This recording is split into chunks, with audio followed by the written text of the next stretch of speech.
So with our handsome Rocky, hi my love, I know, so much excitement. We're gonna go and work a little bit with some play. So I know I was mentioning about meeting your dog's needs and making sure that they're mentally and physically being enriched. So therefore you have an easier but a happier life together. So remember that, you know, for us, we have certain needs that we like to have met, and to make sure that we are doing a great job in our human world, we tend to be able to answer those needs by ourselves. He's like, let's go.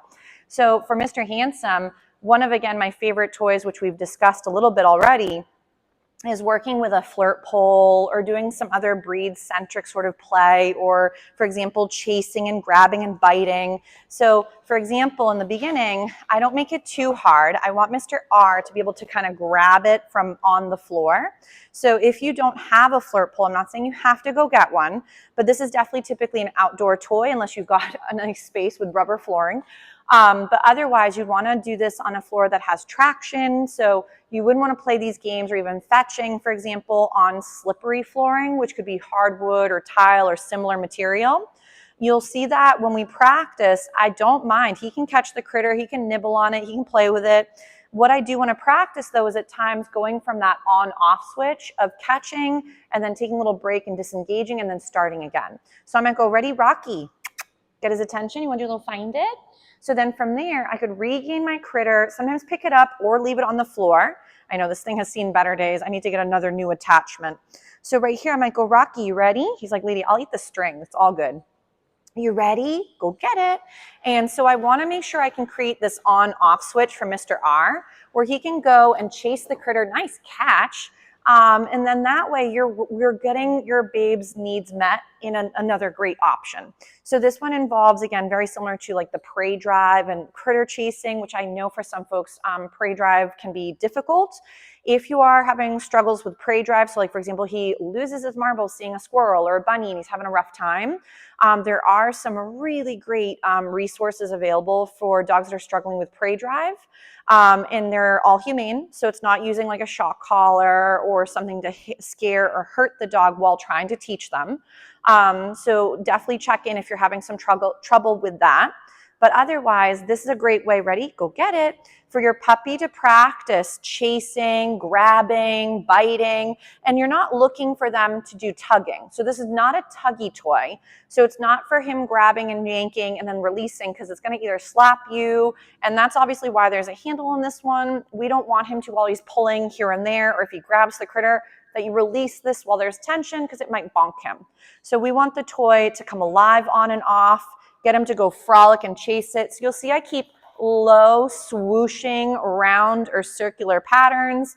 I want him to be able to go and grab it and catch the little critter. But you'll see that, again, even if I lift it ever so slightly, it's still low enough where he's not getting very much air or jumping off the ground. He's like, and he's exhausted.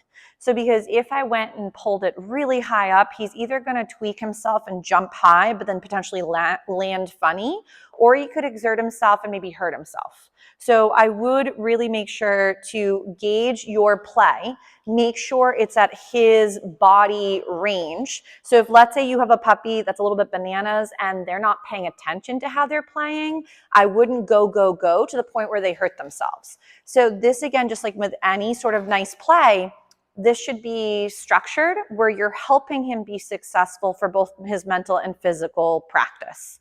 So it's like, this tastes great. So if, let's say, he's gobbling up the rope, I might just do my little positive interrupter. I'm not going to yank it from him, but I might show him a little couple snacks, get him up and moving. If, let's say, I wanted to end the game, I could then move this out of range and be done. But I'm going to see if I can get his attention. Ready, Rocky? You ready? So we'll go get it. And now the toy could be alive and we can go chase the bad boy. He's like, oh my gosh, the treats. And then he could chase the toy again. But if he's getting a little bit winded, we don't have to make this too hard, because then he might think, you know what, playing with me is just too much. And then maybe he doesn't want to try and do this new game. So, but a flirt pole is definitely one of my favorite toys. I would still only do it for like 5, 7, maybe 10 minutes here and there. Obviously, you can build into any toys and games, but I would make it where, obviously in very hot weather like this, evenings or mornings or evenings are better, because we don't want to do this where your puppy is now expending energy, getting really hot and tired, but then on top of it trying to cool their bodies down. Anytime the weather is a little extreme like this, the dogs are going to have a harder time getting cool. So this morning I saw, or it was yesterday, like 90-degree weather. Someone was walking one of their teeny weeny little dogs on the pavement in the bright sun, and the poor little dog looked like it was already like about to have heat stroke. So be careful. I know at times we don't always understand how hard it is for them with their fur coats, but also their bare feet on pavement or concrete. So be really careful, because your puppy may not show signs of it, but they can actually burn their pads, and the skin, I'm not trying to be gruesome, but it'll peel off and the pads come right off. And now you're dealing with like burns. So be very careful with when you're practicing where or what the texture or the surface might be. And also just be very careful about the capabilities of your puppy becoming overheated, and that can be very dangerous. So if you're seeing spatula tongue, which means like the tongue is sticking out and it's like a big ladle, almost like a big spoon at the end, sort of like a spatula shape, then that normally means that your puppy is getting overheated and they need a little break, in the sense that they're exercising, or they could be heating up because of the environment, the temperature. If you're seeing spatula tongue and they're in an AC environment and they're getting that tongue, it's a very big stress signal. Max is doing some WrestleMania with Miss K right now, and I love it. So, and poor Mr. Hansen's like, what about me? Don't forget, I live here too.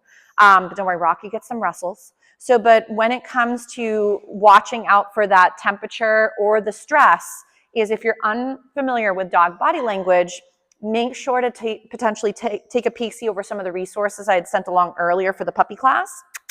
Because for a lot of those, there's some really great books that explain body language. So from your dog's facial expressions to your dog's body posture, he's like, oh my gosh, I'm so tired. Do you want to grab it one more time? Good job. So, and let them win, because if he's never catching the toy, then there's no point in him ever playing with us. So good job, Rocky. He's like, I'm so tired. What a good boy. But if you're not familiar with the dog body language book, it's one of my favorites. It's called Canine Body Language, A Photographic Guide. I believe it's Brenda Aloff is the author. She has a few other wonderful dog books like that, and they're almost like a Pictionary. So they have pictures of real dogs, and and they make it where there's facial expressions that you're looking at, ear posture, body posture, tail set. And that way you can start to understand the sentences that your dog is trying to provide, while they might be whispering their comfort range versus yelling their comfort range. So I find that a lot of dog behavior is misinterpreted. So even calming signals, or signals where the dog is trying to create more distance, and people are like, oh, the dog loves it. So remember that if we're trying to better understand our handsome guy and set him up for his best success in future moments with us and other people, we really can benefit from understanding his language, just like we hope he understands ours. So, but Mr. R is killing it. I know we have the AC poking on, and we're like, what the heck? Funny noises. But if you have questions or concerns over any of the materials, do check in. But Mr. Handsome is doing an amazing job.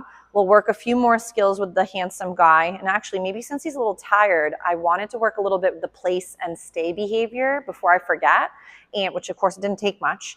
And so I'm just gonna grab my target. I know I'm out of range for a second. While the other two beauties are doing some very nice WrestleMania, we'll get Mr. Handsome set up. I think we can see him pretty good right here. So with a target mat, remember this could be any material that your babe doesn't mind using.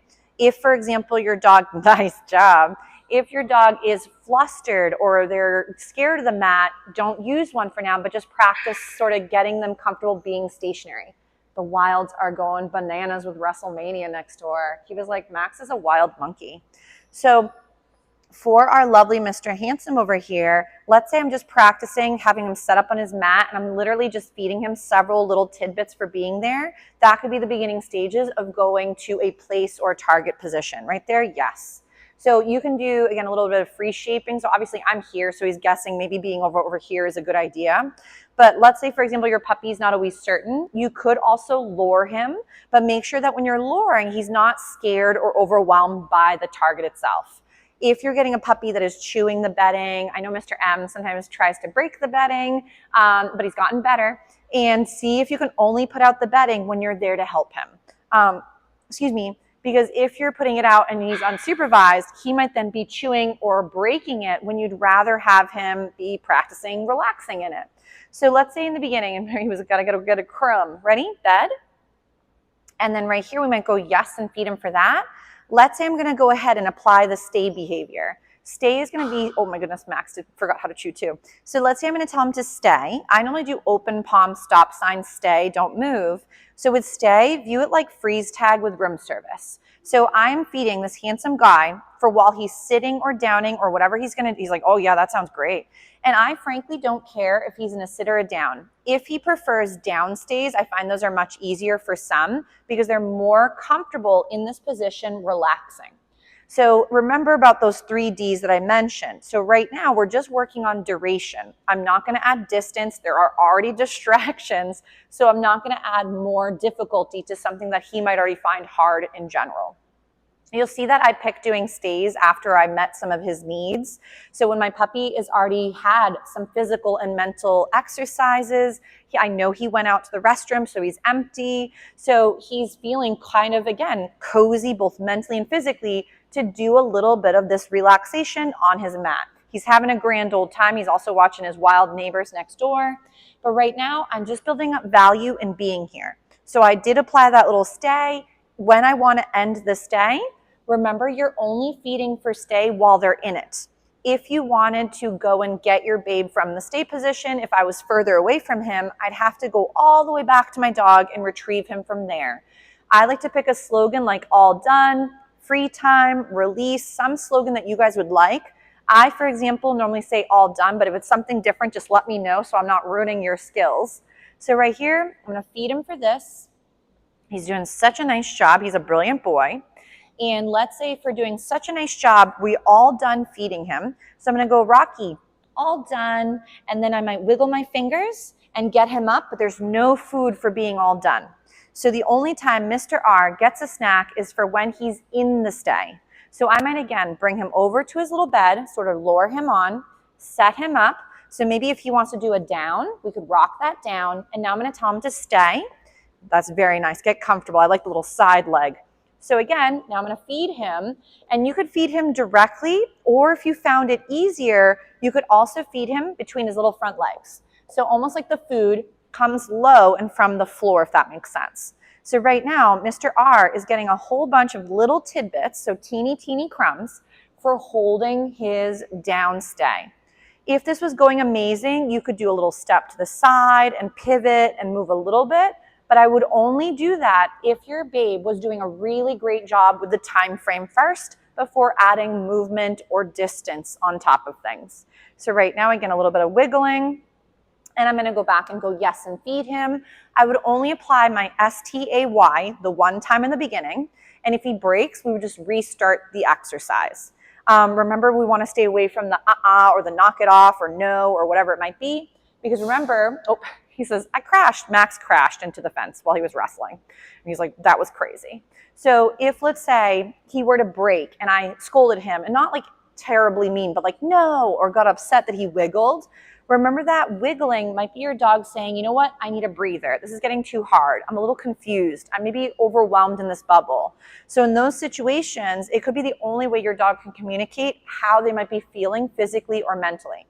So if your dog is unable to handle something, then that would be me saying, okay, maybe this is not a great moment to work this skill, or maybe my puppy's not feeling well, or maybe he's overtired.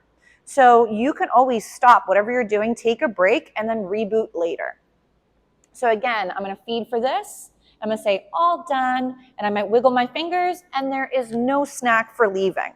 So think about stay as in freeze tag with room service, and that all the fun happens when you're stuck. So I might, again, bring him to his bed, get him to rock. Again, if he's going to rock a lovely down, I might as well just start there. Ready? Down.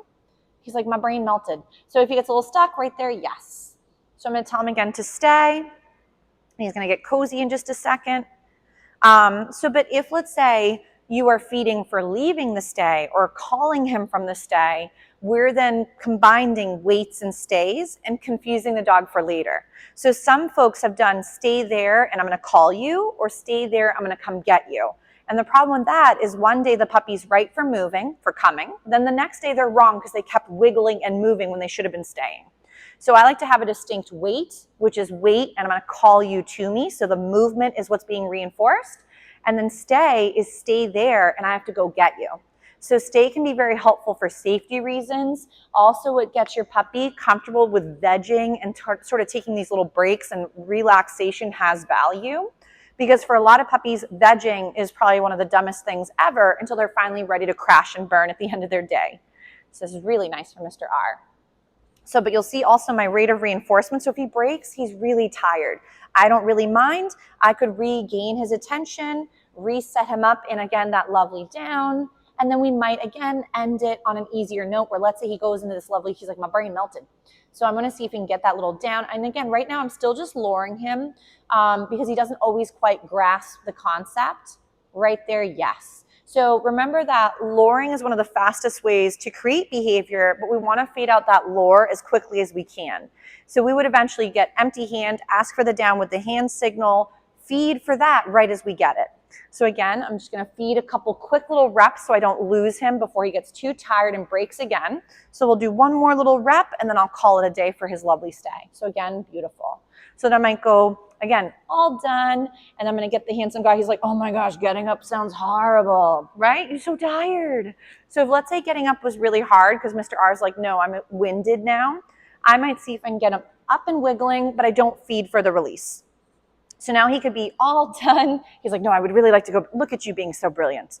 But he could, for example, be all done with the exercise, even though he's like, no, I really like freeze tag with room service. It sounds great. So, but if you're finding he's struggling with stays or any of these moments where he has to relax, remember it could be, have we met some of those previous needs that we mentioned? So you can see that he went and retargeted the mat and went right back into chilling, which is splendid for him. Because when he first came in for doggy day school, I don't think he would have had this level of comfort, which is great. So remember, it always takes practice for all of us to learn new skills or master those skills. So getting your puppy to like be fluent in all this weird stuff we would prefer is kind of a lot as an ask. So make sure we're making these weird things that we would like him to do have value from his perspective. And then you'll get really great rapport of behavior and skill sets from your handsome guy. He says he's going to fall asleep in class now. He is winded. Look at him, almost unconscious. And so this is where I was mentioning sleep's really crucial. So he's going to go take his little break for a moment, and then I'm bring out the other lovely boy, Mr. M, so he can have a turn. But oh my gosh, he's practically asleep right now, which is kind of adorable. So you can see he's definitely getting much more cozy, hanging out with his lovely, crazy snack lady. Oh my goodness, unconscious. What a good boy. So we'll give him a little breather. He's like, don't leave me. I was sleeping. He's like, I'll come with you. But again, guys, if any questions or concerns arise, check in. But Mr. Handsome is doing such a good job.